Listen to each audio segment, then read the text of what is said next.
Okay, now we're back in business. It's time to speculate some more, because just when I thought Kennywood was going to finally make an announcement on what this coaster is, they go ahead and toy with us a little more.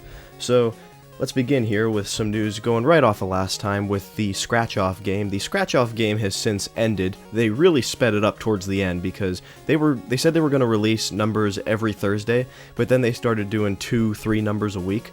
Maybe something's changed in the park. Maybe they need to start getting the track in there sooner or something like that, which is why they rushed it.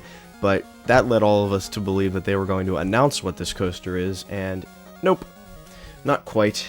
Even more games now, because now we have a word search.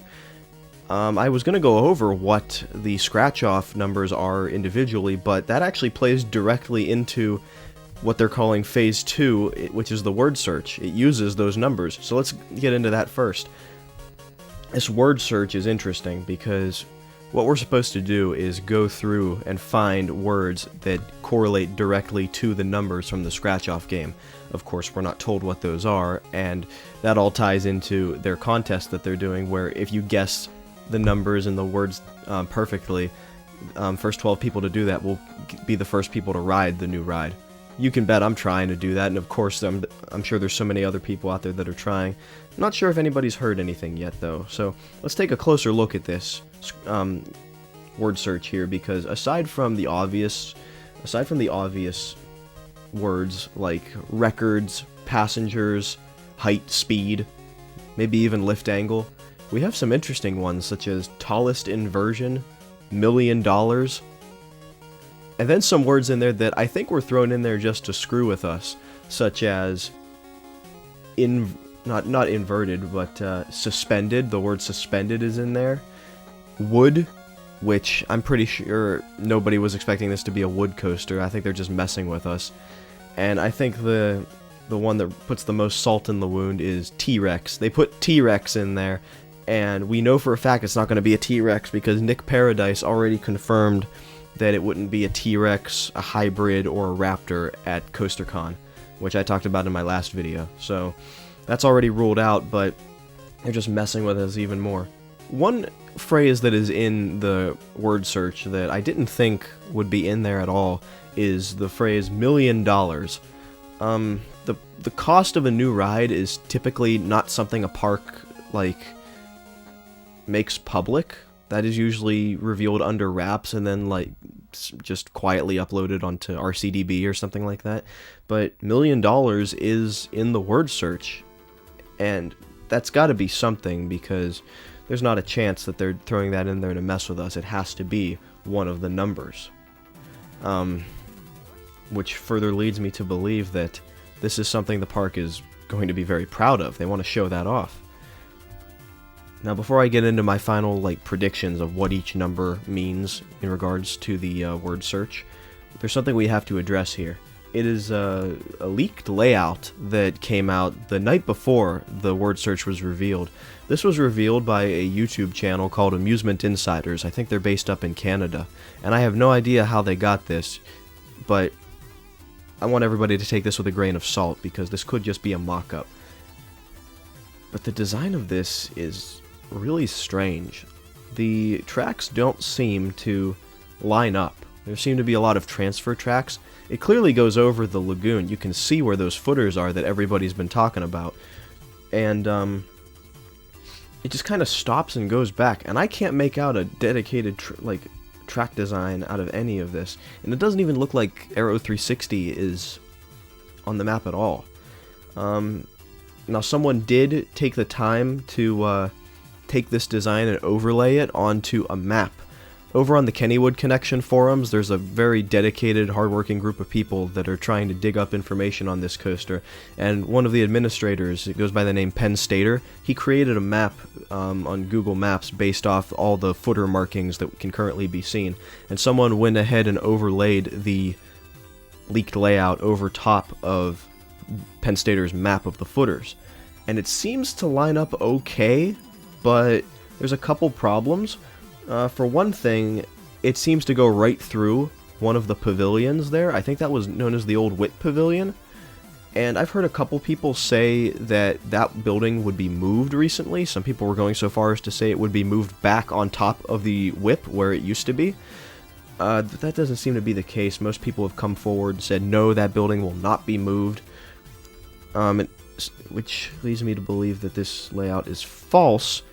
On the other hand, this goes really far back into the corner of where Logjammer used to be. I figure if they're going to go that far back, why not just go the extra mile and put it down a little bit into the ravine? And of course, it does go over those lagoon footers, but I don't think they match up properly. Like, I don't think the number of the lagoon footers actually matches what's there in real life. I haven't taken the time to count, but something looks off to me. And of course, that means that if this is true, the footer markings that we've been seeing around the carousel, by Paratrooper, up near the kangaroo, those are all false and they were just there to screw with us. With that in mind, I was actually at Kennywood last week, and I saw the footers that everybody's been talking about. I saw them in person, and at the time they had been updated. I'm sure most people know about this by now. They had the writing that was originally on them, like column number whatever, they had that scribbled out, and I saw that they had instead written on them phrases such as gotcha, not sure, triple question marks, stuff like that. It also had the word mistake written on it. So I was extremely confused with that. Of course, that was just the park having fun with us, especially the enthusiasts, who were the only people who would really go out of their way to find something like that. The only footer I saw that had nothing updated and written on it was the one. It was right to the left of Aero 360, right in front of the pizza place by Kittyland. So I don't know if that was an oversight or if that one is actually staying, but if this leaked layout is anything to go by, that space will not be used. But of course, the layout could be false. A lot of things to take into account here. Anyway, with that updated now, I've seen a couple people commenting that they've seen workers in RMC shirts at Kennywood. I kind of have a hard time believing this because I heard that all of the people who came into the park recently doing construction were forced to have all like the logos removed from their vehicles, so nobody had like a contact to get in touch with in order to dig up more information on this ride. So I find it hard to believe that if anybody was in there from RMC, they would just have the logo proudly displayed on their shirt. Might have been just some coaster enthusiasts with some RMC merch in the park. You never know, but that's not something I believe. Anyway, let's get into what I think my final predictions are regarding the word search. Yeah, a bit of a shorter update this time, but I think I covered most of the old news in the last one, so I'm not rambling as long for you today. So, I encourage you to leave all of your thoughts and impressions in the comments, what you think the words mean. But let's just go right through the numbers on the official submission form here, and I'll tell you what I think they are. So first up is number 197. I think that's going to be the tallest inversion.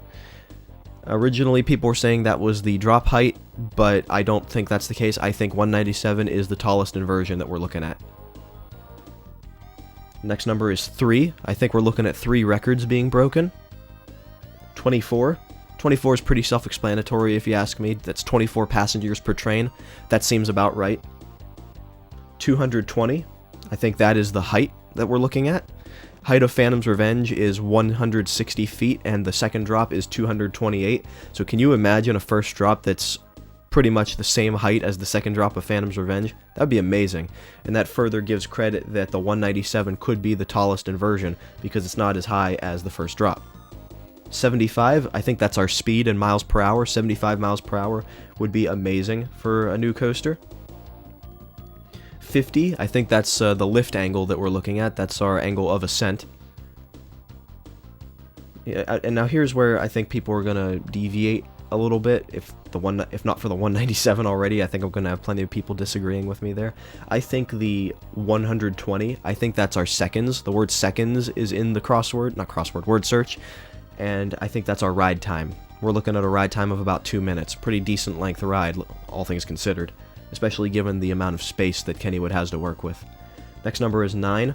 I think we're looking at $9 million, which backs up my theory from the last video that this is a Vekoma, because Vekoma has been known to create really impressive rides for a very low cost. I think $9 million would be a good price for a Vekoma of this size. And our last number is 4,000, and I think that's pretty self-explanatory. That's our track length. We're looking at 4,000 feet of track.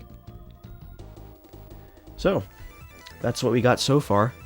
Everything regarding this word search is going until July 16th. And some people are saying that the official announcement is going to be made during KennyCon, which is coming up. I think that's coming up on the 21st, actually. So we might see an official announcement then, but until then, everybody can submit what you think the numbers and words mean on the website up until the 16th, and you bet I'm going to be doing that every single day. So it looks like this is the only information we're going to be getting for the next 2 weeks or so. But until then, we can always continue to speculate and try to dig up more information by visiting the park ourselves. I'll be making another trip down there soon enough, and we'll see if I can find anything else. But for now, thank you all for joining me for another round of speculation. As I said, feel free to leave your speculation in the comments. I'll try to reply to as many as I can. And also, for any other speculation, I encourage you to view both the Kennywood Connection forums, as those people work so hard, and there's a lot of amazing theories going on there. But also go on my Kennywood Facebook page, which is facebook.com/KennywoodRevenge. It's a Phantom's Revenge fan page. I post a lot of speculation on there, and also just pictures regarding the park. And it's just a fun thing to do, and it really fuels the fire and gets the speculation going. So if you got some free time, go ahead and drop a like on that page, or just see what's been posted lately. I try to be on there as much as possible. Anyway, thank you all for watching. Feel free to leave your thoughts and impressions in the comments, and I guess I'll see you all again on the 16th. Take care, everyone. I'll see you next time.